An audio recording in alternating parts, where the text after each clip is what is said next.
Assalamualaikum Pak Mani. Waalaikumsalam Bu Pina.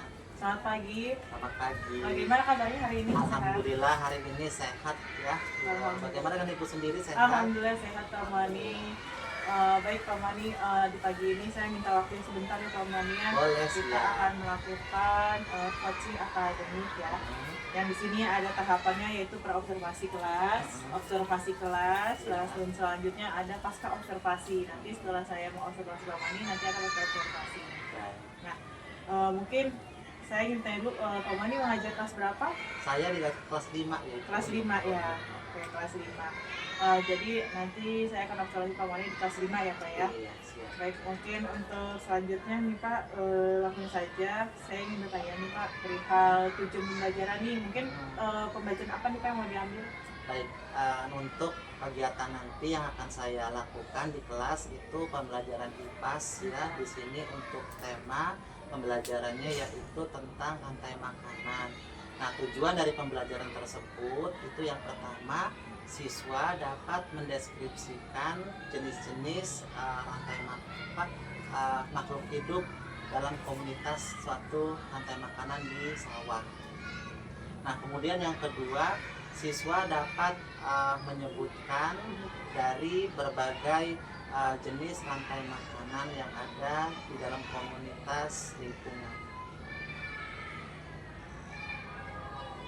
Baik, itu adalah tujuan pembelajaran ya Pak ya, dari IPAS tentang rantai makanan. Yang pertama itu siswa dapat mendeskripsikan rantai makanan yang ada di lingkungan sawah ya Pak ya. Dan selanjutnya siswa juga dapat menyebutkan komunitas rantai makanan di komunitas lingkungan ya. Jadi komponen apa saja yang ada di dalam rantai makanan tersebut.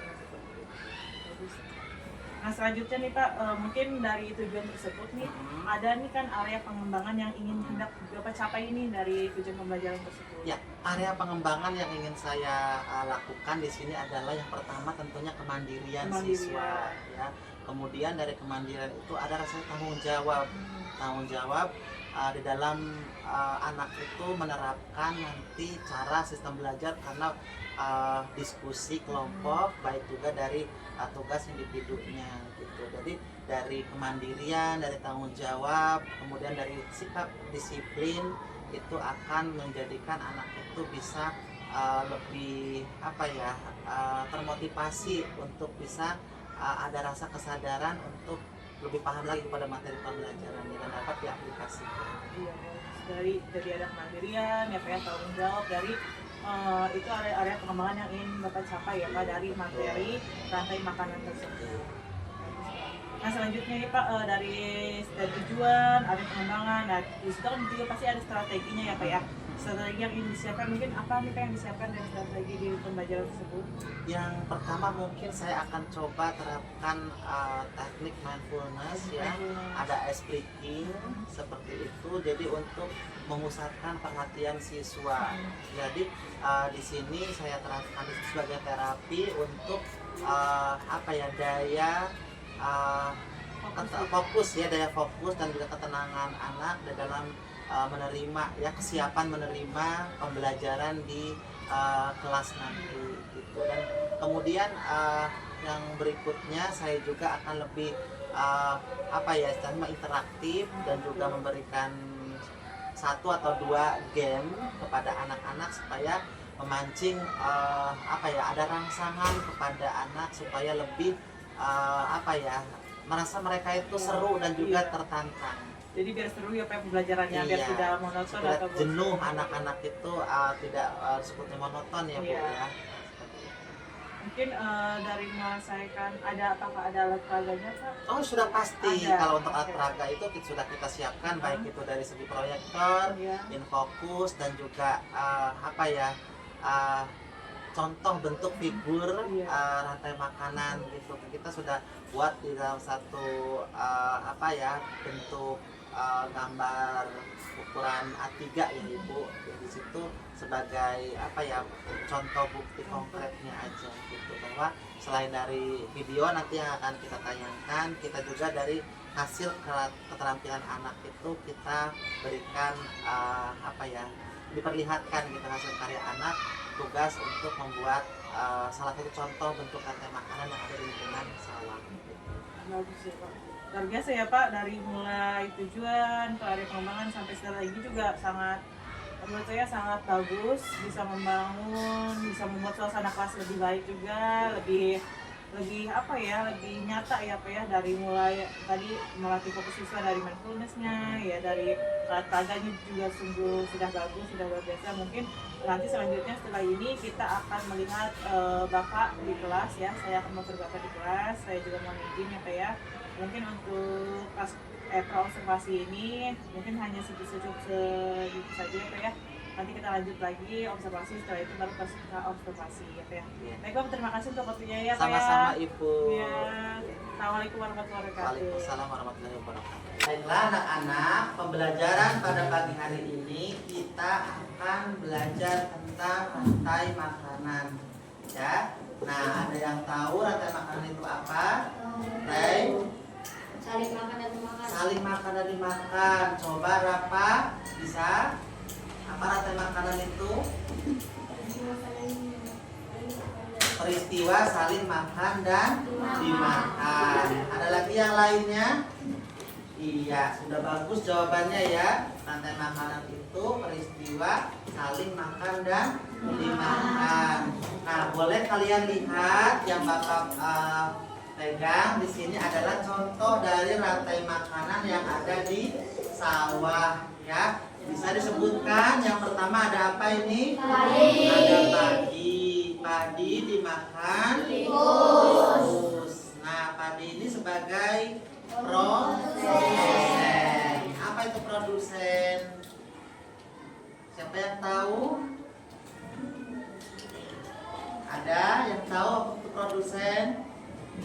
Makhluk hidup yang sifatnya menghasilkan, yang biasanya untuk dimakan, untuk dikonsumsi dari konsumen. Nah, padi ini dimakan oleh tikus. Tikus kedudukannya sebagai konsumen ke satu. Kalau tikus konsumen satu, ada lagi tikus dimakan ular. Ular konsumen kedua. Nah, kalau ular dimakan apa? Elang sebagai konsumen ketiga. Lalu kalau elang mati siapa yang makan? Jamur. Itu sebagai pengurai. Ya. Nanti kalau misalkan elang ini mati, maka akan diuraikan ya oleh jamur dan bakteri. Nah, seperti itu siklus dari rantai makanan. Ya. Ada yang bertanya sampai di sini? Sudah jelas? Baik, kalau sudah jelas, Bapak akan memberikan tugas kelompok ya. Nanti kalian setiap kelompok akan mempresentasikan dari tugasnya masing-masing. Sudah siap ya? Iya.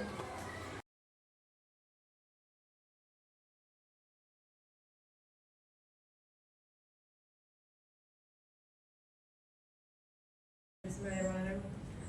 Assalamualaikum warahmatullahi wabarakatuh. Waalaikumsalam warahmatullahi wabarakatuh. Selamat sore juga untuk Ibu Pepe. Terima kasih sudah membersamai di pasca observasi ini ya Bu ya. Pak Wani juga minta waktunya nih sedikit ya Pak Wani ya, Iya, bentar makasih untuk ya. pasca observasi hari ini. Mungkin lanjut ya Bu. Di sini kita tadi pagi ya Pak ya sudah melakukan, pertama kan pasca observasi, yang kedua kita udah observasi di kelas, dan yang ketiga ini pasca observasinya ya Pak ya. Nah, di sini pasca observasinya nih tentang tadi saya sudah melihat Bapak mengajar ya Pak ya, dari mulai awal kan, di situ dari mulai awal, terus dari itu juga tentang materinya IPAS rantai makanan. Nah, di sini kan tujuan pembelajarannya tadi siswa dapat mendeskripsikan rantai makanan yang ada di lingkungan sawah ya Pak ya. Dan selanjutnya siswa dapat menyebutkan rantai makanan di komunitas lingkungan. Nah, selanjutnya di sini setelah saya melihat observasi Bapak ya, di sini saya ada catatan lembar observasi di kelas nih. Nah, di sini ada aspek dan strategi pengembangan ya Pak ya, dari tadi di sini saya mungkin saya ingin bertanya dulu nih Pak, dari aspek strategi pengembangan nih, dari tadi kan Bapak sudah mengembangkan yang pertama itu pas di observasi itu dari kreatif, mandiri ya Pak ya. Terus ada tanggung jawab juga ya dengan tadi mereka kan maju ke depan ya Pak ya untuk presentasi RPD-nya ya. Lanjutnya di sini mungkin ada nih Pak apa sih area pengembangan yang Bapak capai gitu, dari tujuan pembelajaran tersebut.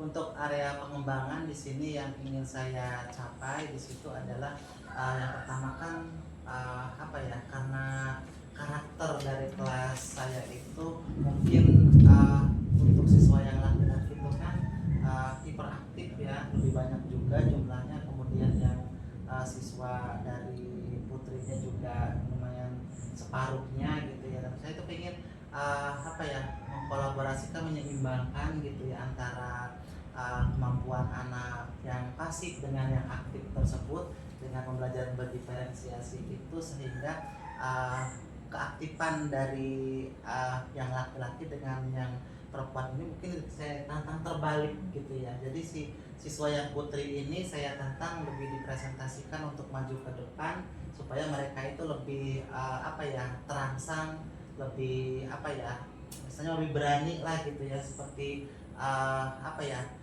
yang mereka inginkan gitu, walaupun masih ada bahasa-bahasa yang kurang kita apa ya anggap itu, tapi kita secara menuntun gitu ya bisa mengarahkan mereka gitu ya, memandu anak-anak ini gitu ya, supaya mereka itu apa ya, bisa terdorong lah gitu, termotivasi untuk lebih lancar berbicara gitu ya Bu. Jadi lebih berani apa Lebih ya berani, mengutarakan gitu. hasil yang Iya. didapatkan mereka. Gitu. Jadi kalau saya di sini kan yang saya tunjukkan itu anak lebih berani bertanggung jawab dengan apa yang dia sudah kerjakan gitu ya. Jadi yang anak-anak pasif ini supaya bisa lebih apa ya, aktif gitu ya, aktif bisa mengungkapkan ide gagasan mereka gitu ya, pendapat mereka tentang apa itu produsen, konsumen gitu, dan apa dampaknya buat lingkungan. Iya. Bagus ya. Tadi juga kan sudah dijelaskan ya, dari sangat bagus menjelaskan tuh observasi itu bagus sih, dan Bapak tuh menjelasin dari produsen itu 1, 2, 3 ya Pak ya. Nah di situ juga kan tadi aspek yang dari pengembangannya juga Bapak sudah menjelaskan bahwa ingin siswa itu lebih aktif ya Pak ya, lebih berani juga ketika menyampaikan pendapatnya. Dari sini mungkin dari tadi tuh pas ngeliat sudah bagus sih Pak. Alhamdulillah. Terus selanjutnya mungkin yang ingin tanya tuh dari setelah saya observasi nih Pak ya, setelah saya pro-coaching itu mungkin Bapak bisa mendengar apa sih, ada refleksi itu Pak, refleksi dari tadi yang ya pastinya apa ya, biasa di saya apa ya, dengan bahasa saya yang gamblang gitu ya, saudara. Dengan tadi tunggin Bu Vina gitu ya. Jadi karena ada sedikit-sedikit yang saya itu tadi mau ngomong begini ada lupa ya gitu sedikit ya Bu Vina. manusiawi ya. Iya. Jadi apalagi misalnya kan dengan apa ya dengan teman sejawat gitu ya, dengan teman sejawat gitu. Kadang yang kita tidak duga-duga juga akhirnya ini kan juga gitu kan. Tapi sih dari tadi pembelajaran yang saya lakukan dengan anak-anak itu sih saya berusaha menyampaikan sesuai dengan alur gitu yang ada di modul ajar, dan juga tujuan pembelajaran itu sendiri gitu ya, supaya lebih sesuai aja gitu ya, lebih klop gitu. Jadi kebermaknaan, ketercapaian kesiswanya juga ada, dan juga yang penting kalau untuk siswa terutama untuk SD kelas 5 itu ada di situ disisipkan dengan metode mindfulness ya, tadi itu dengan game juga udah, pokoknya ya itu yang ditunggu-tunggu anak-anak gitu. Jadi tidak merasa bosan atau tegang gimana gitu belajarnya. Jadi itu sebenarnya yang tunggu-tunggu itu apa sih nih gamenya gitu tuh, yang nanti Pak Guru mau disuguhkan ke anak-anak itu supaya lebih menarik nih pembelajaran gitu. Ya berarti mungkin kita bisa tebak-tebakan lagu, lirik lagu yang berkaitan dengan sila tema karang itu, seperti itu. Jadi menciptakan suasana kelas yang itu ya Pak ya, yang Iya. Dan tadi juga melihat sangat apa ya, jadi siswa juga nggak yang diem aja ya. Nah selanjutnya nih dari tadi kan Bapak kan sudah area pengembangan tuh dari main siswa tuh mandiri apa ya, mungkin di situ ada nih rencana tindak lanjut Bapak nih. Mungkin apa ya, saya untuk tindak lanjut kayak yang saya tadi sudah kemukakan ke Bu Vina. Jadi kan saya merasa tadi itu tertantang karena di sini kan berdiferensiasi gitu sesuai dengan kemampuan si anak ya. Dan si anak itu yang biasanya siswa yang putra lebih aktif gitu ya, yang siswi yang putri Iya. cenderung gitu pasif gitu. Nah sekarang kembali, jadi yang diinikan itu memancing gitu. Itu PR saya, bagaimana strategi saya supaya siswa atau siswi yang putri ini lebih aktif gitu berbicara gitu. Mungkin bisa dipancing dari segi pertanyaan-pertanyaan pemantik gitu ya, yang sudah saya persiapkan dari modul ajar tersebut gitu. Jadi memancing siswa dari budaya romantik, mungkin dari budaya yang menarik juga ya Bu ya. Iya. Tapi kita kaitkan juga dengan tujuan pembelajaran kita agar bisa tercapai ya. Iya. Mungkin tadi tujuan pembelajaran sudah tercapai ya Pak ya, hasilnya alhamdulillah. Mungkin dari percakapan hari ini nih Pak, dari praobservasi tadi sudah praobservasi, observasi dan pasca observasi ya Pak ya. Untuk para pasca observasi, terima kasih ya Pak untuk waktunya. Iya. Tadi juga sudah meluangkan waktunya untuk pasca observasi dan observasi. Saya baik terima kasih karena sudah memberikan waktu Bapak untuk saya. Nah mungkin hanya sekian ya Pak ya. Terima kasih waktunya. Assalamualaikum Sama-sama. warahmatullahi wabarakatuh. Waalaikumsalam